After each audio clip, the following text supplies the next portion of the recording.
Welcome, everyone, to another edition of Inside Buccaneer Football, the Coach Phil Junkins Show. We welcome on the set this week our favorite staple, Coach Phil Junkins, and also our offensive line coach, Hampton Creel. Coach, we are set on a victorious set like we hope to every week, having scored a big win over Wayne Academy. I know that was very personal for Coach Dean King, having coached there in the past, but I thought going into it, and I told several of the players, this will be the game you'll always wish you could play again if you let it slip away. But we secured it, Coach, and that was a great victory. Well, and Jeff, I think something you touched on a little bit before we went on air is the fact that last year over there they put it on us pretty good, and they throwing with 2-3 minutes left in the football game, to go to 50. I think it was 59-0, 52-0, something like that. Let's put it this way: once you hit 50, all bets are off, right? Absolutely. And so that's in the back of our minds as we get ready to play the ball game. They got off the bus, and a couple of the kids made some comments that were heard by some of the others around here, and so it's one of those times you didn't really have to come in and motivate the kids very much. The other team did it for them. Yeah. And I thought we scrapped in the first half. We were able to come up with some big plays, but ultimately it was that offensive line being able to create gaps in the defense of Wayne and allow Josiah and allow Kyron to do their thing. And of course, when it was a small rat hole, they made it look easy. Yeah. Quite frankly. And so great win for our program, great win for our school. And Jeff, quite frankly, it's the first time I've ever beaten Wayne as a head coach. Nice. That's the third time I've played him, and the last two times we played him, we got whipped pretty good at their place, and then we lost on a 52-yard field goal with time going out. Yeah. Back many years ago. So it was good to get the win. Puts us 1-1 in district. Puts us 2-2 overall. So we're sitting at 500. And so as we talked to our kids today before we left the practice field, let's go 3-2 tomorrow, and let's worry about this game against Civil Bay. Let's go 3-2, and then we'll turn our eyes toward next week's opponent and work toward 4-2. Absolutely. Every time we go out and create a win, it's one step closer to that playoff berth that we want to have this year. Absolutely. Well, with Wayne getting off the bus, they had to be confident. I'm sure they heard new coach, new bleachers, whatever.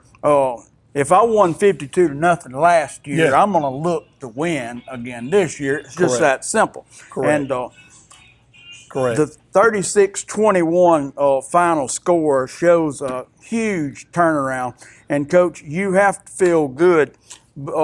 In my opinion, it shows the buy-in from those who were survivors of the winless season last year to say, all right, we're going to take you at your word. Correct. And do as you say and see if it works. Absolutely. And look, so far it has. Our kids have bought in and they continue to buy in. I think, it's one of those things we're still learning our offense. We're still learning defense because we changed everything. And the kids keep working hard. They've had a positive attitude. And when you go out and rush for 439 yards, it makes it easier for buy-in. But, we've had great senior leadership this year from the seniors who stayed out with us. There are a lot of guys that are walking the hall. And I'm sure there's probably times they probably wouldn't admit it, that they say, man, I wish I had given this a shot. Oh, absolutely. I think that's true. And so very pleased with our kids. At halftime, Coach Johnson, one of our guys that's on the sideline with us, helping keep us in order, he's our get-back coach. He said, one walked off the field and said, man, this is the worst team in our district. What's going on here? Yeah. Well, how a year changes. It just goes to show you we had kids here that could play. We just needed to put them in something that works for them. and works for the young men we have. It's that old, I use this term a lot, square peg in a round hole. Yeah. And you can't do it. It just doesn't work. Try as you may. Been trying it for years. Absolutely. It don't work. It just doesn't work. And so we got to find the correct peg to go in the hole. And so far we've just had a really good last couple of weeks of practice. Even in the loss to Brookhaven, we had a good week of practice. We just didn't bring it at Brookhaven. Good football team. We come back, we bounce back. Not only did we bounce back and won convincingly, which I think gives us a huge boost going into this week. Silver Bay will be a quality opponent. They're a 2-3. They are 2-3. 2-3. They're a 2-3 football team. But look, they've played a couple of tough opponents, and they're winning the games they're supposed to win, and they're not getting blown out. Right. That's there's a big difference there. So they're going to be a tough football team for us. They got a really quick running back, number 3, who's a tough cat, and they're very big up front. So we're going to have our hands full, and we're going to need to go up with our mindset on playing great football and get the job done. Yeah. Well, Coach, I wanted to bring Hampton onto the set this week as the offensive line coach because our offensive line continues to excel. And there's an old saying you'll hear NFL or college football, well, we had an injury, it's next man up. You got to fill in and be ready. Coach, we've had J.P. Brumfield go down at a certain time. Then we have had Brody Estave go down. What we had Bryce Graham filled in at tackle there. Macaulay Keaton, the 3-year starter at tackle. Jacob Mathern started the year at tackle, played guard. J.P. Brumfield was back. Yeah. Sparingly. With and of course, Old Faithful. I mean, you can hang your hat on Eli Schilling. Absolutely. He's in there. Your tight ends, Zeke Burford, Dre Killingsworth.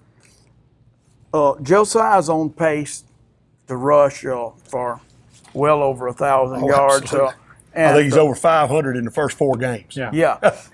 And then we talk about the yardage that Kyron was able to add up. Mm-hmm. Christian Williams had big runs. He did. Coach Creel, your offensive line, you've got to be proud of these guys. Oh, yes, sir. And with Coach Phil Junkins being the first one to ever coach me on the offensive line, I kick back a lot of the credit to him. But, yeah, we're just now really starting to get in a rhythm up front and getting a real feel for the offense because this is a new offense that we just started implementing in the spring and in fall camp. And we have only played, 2 games with our full offensive line that we had at the beginning of fall camp? I think, Hampton, I think we actually played a game and a half.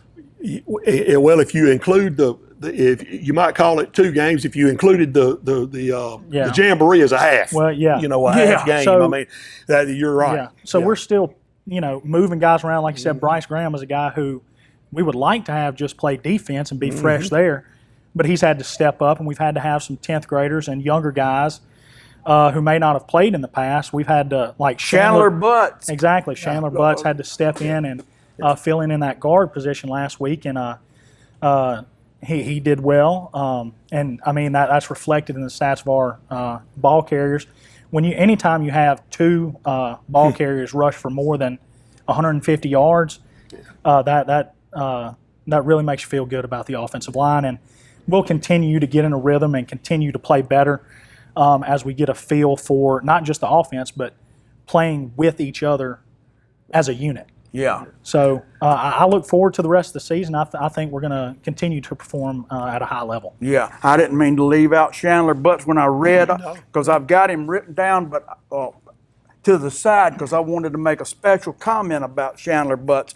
That was his first start. Absolutely. His first start ever Friday night. I mean, that's the other thing we have to remember, Jeff. Here's a kid, this is his first start. We've had so many kids, it's their first varsity start. Oh, yeah. And but yeah, I want to make sure folks know that, here's a young man, he's waited his time, he's worked hard, he's got it. We've had to really stay behind him, and push him for self-confidence. Because look, when you get told you're going to play a little bit and then you don't play, you lose confidence. And here he is. He's had his opportunity to get out there and play, and he showed he can get the job done for us. Yeah. Well, that's what I was going to say off camera last week. You had said, "Oh, I told Chandler it's time for you to play. Start the game." He's done a great job filling in every day. But you're going to start the game, and you're not coming out of the game. And, hey, he took that yoke and went with it. And another fellow that, as far as I know, it was his first start to say, "You're the starting quarterback, my man, and get used to it." Yep. And that was Preston Gerald. The first snap was a little bit of a muff, but after that, credit where credit's due. I said on the broadcast, he really took the offense and did what he needed to do and effectively ran that offense. Yes, and Preston was one of those young men coming into the season. We needed confidence. Lacking a little self-confidence in what he was doing, just not sure about the situation. We were able to play him at the wideout position, and all of a sudden, you start to learn the speed of the high school game. And you begin to understand it. You become a little more comfortable. And it was just the right time of the year for us to do this. And he has responded. He's responding better to coaching. And I thought he's had a great week of practice. Maddox McGee has also worked at the quarterback a little bit. We've got those two guys trying to work in there. We've made a move to put LJ at linebacker. He's really picked it up this week, and I'm excited to see how he plays tomorrow night, because he really by Wednesday he was reading heads and where we're teaching him to read. He was reading and getting where we needed him to get. So we're excited to see how he plays in game time situation too. I noticed him being a quarterback on defense, telling guys, shade a little. And with Josiah playing on the offensive side of the ball, I also made the statement, hey, where is the need the greatest? Preston Gerald's doing pretty good at quarterback, but with Josiah on the offensive side of the ball, I think the need at that inside linebacker is greatest, and that's where LJ is really starting to shine. Hey, again, about our offensive line, Jacob Mathern got out in front and made some kill shots.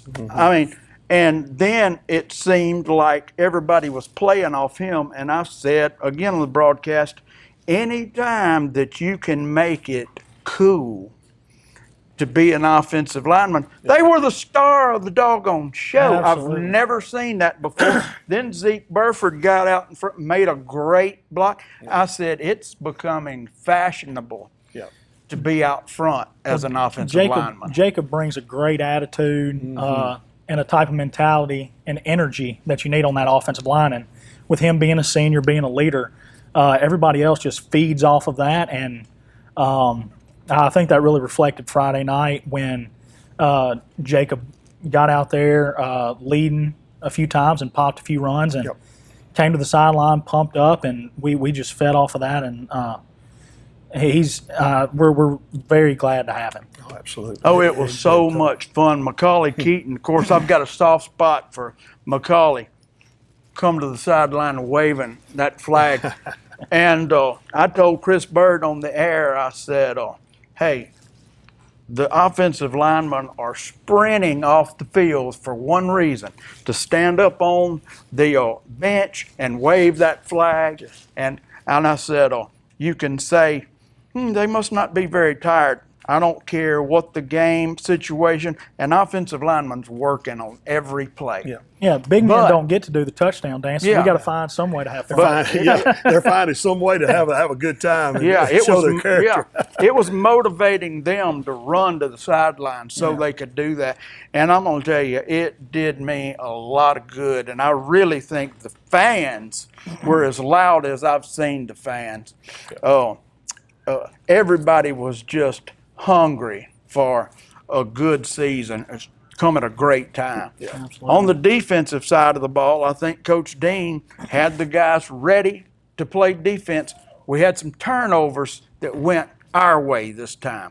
Talk a little, everybody wants the old takeaway title holder belt, and Well, they were and kind this of week it fighting would be for Christian. This week it would be Christian Williams who needs to carry the belt wherever it goes because he created 2 fumbles. Right. And one on look, the ball comes out in the second half, and we get the ball in the second half. We go down and score. Right. On the ensuing kickoff, Christian knocks it loose. We get the ball back. We go down and score again. Look, y'all, that's beyond good.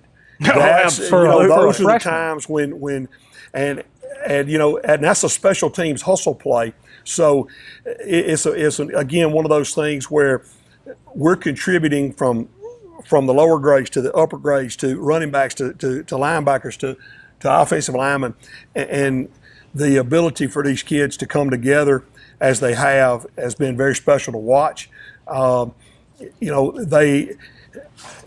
look, it didn't all start out rainbows and Skittles. No. It started out, we got to get used to a new way of doing things. Lots of growing pains. But they have bought in, as you said earlier, and I really feel like we have an opportunity to have a good season. And we just want to take it a game at a time. At this point, we truly are game at a time. Our ultimate goal, we have a game. We want to win this week, and then we'll work on next week. But the end goal, the overall goal, is we want to get to the playoffs. Absolutely. We want to do something that hadn't been done in a while, and that's get to the playoffs. Right. Well, we're going to take a quick break, and then we'll be right back with more of the Coach Phil Junkins Show. Thanks to all of our sponsors. We're going to hear a little bit from them now. Stay tuned for the rest of the Coach Phil Junkins Show.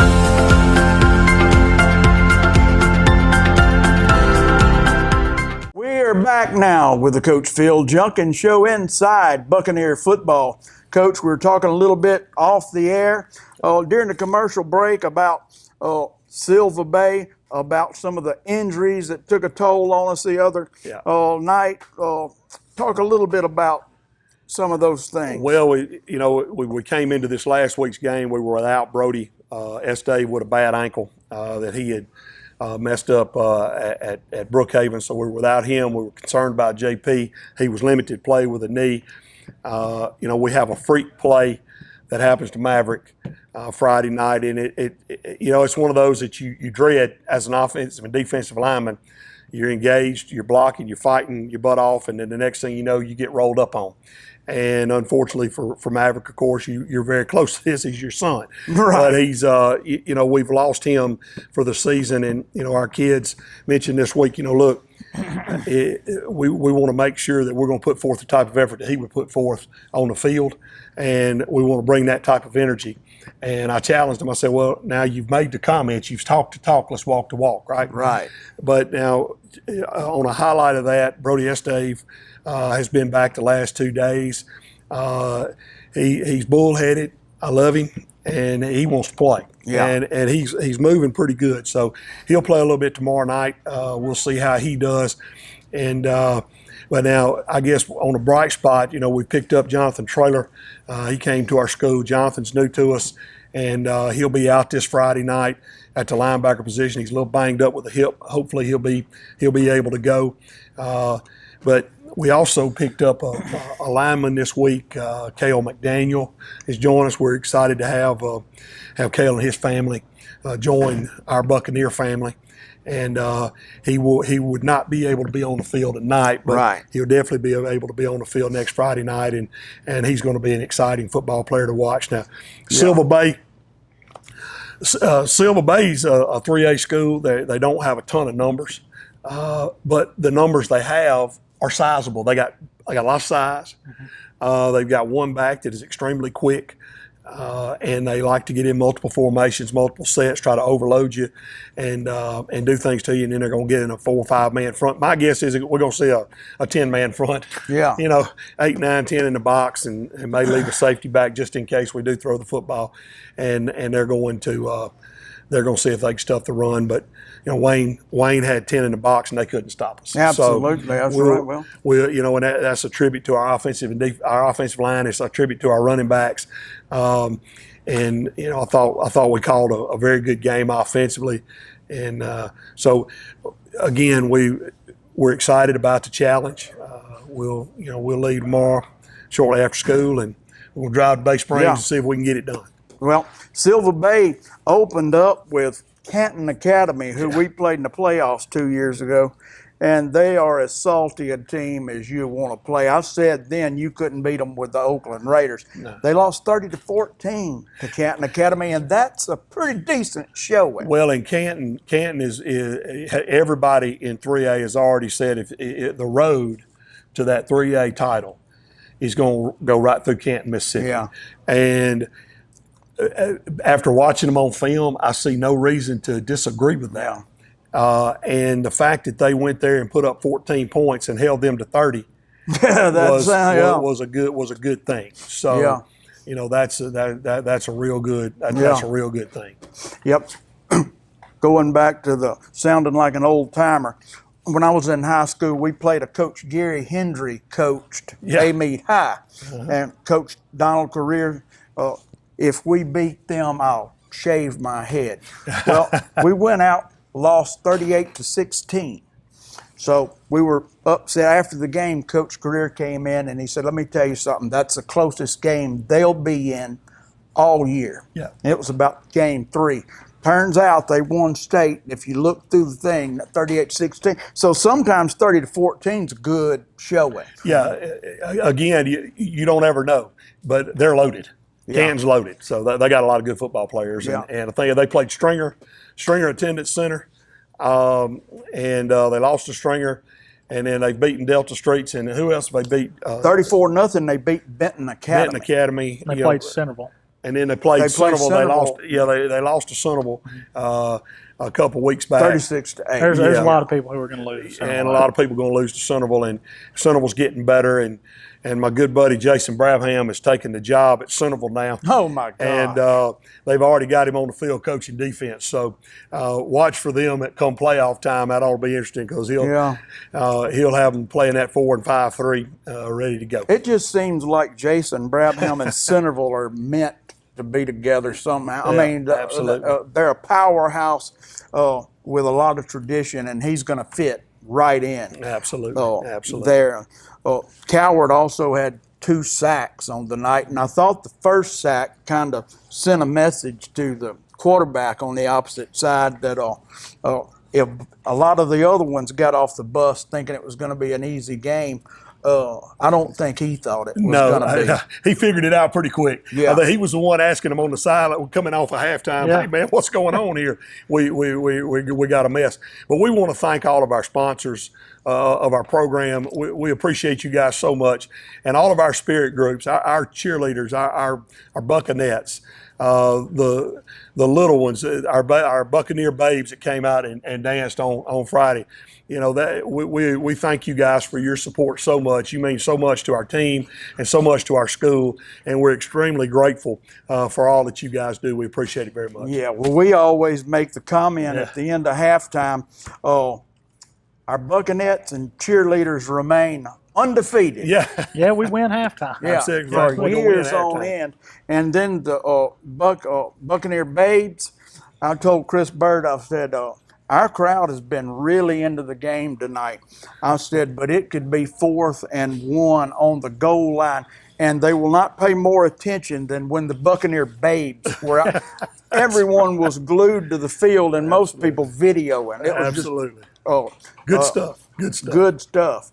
Yeah, but we do want to thank them for what they bring every Friday night. They bring their A game. And as a football team, I know that's what we want to do. And to our sponsors, to RC Photographic, Mr. Raymond Williams, we thank him for being our producer every week. I want to say, Coach, we're going to be here. Maverick's going to be on the sideline. Absolutely. Hey, We know he's going to be there. I told somebody he went from squatting, and this goes for everybody. Yeah. He went from squatting 500 pounds, and 1 second later couldn't walk. Yeah. Yeah. Never know when it's going to happen. You never know when it's going to happen. And, the thing about it, he shows great character, and he's going to overcome it. And it's as Coach Hendry used to tell us all the time, he said, fellas, there's a bump in the road.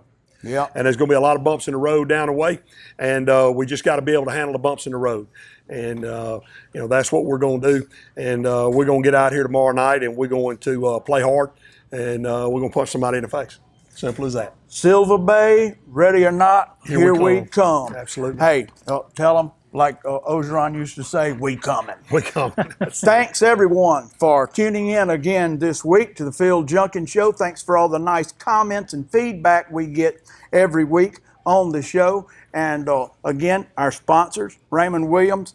We look forward to being on the set, victorious again next week, on our way to Silver Bay. Thank you for watching. Until next time, we say, go Bucks.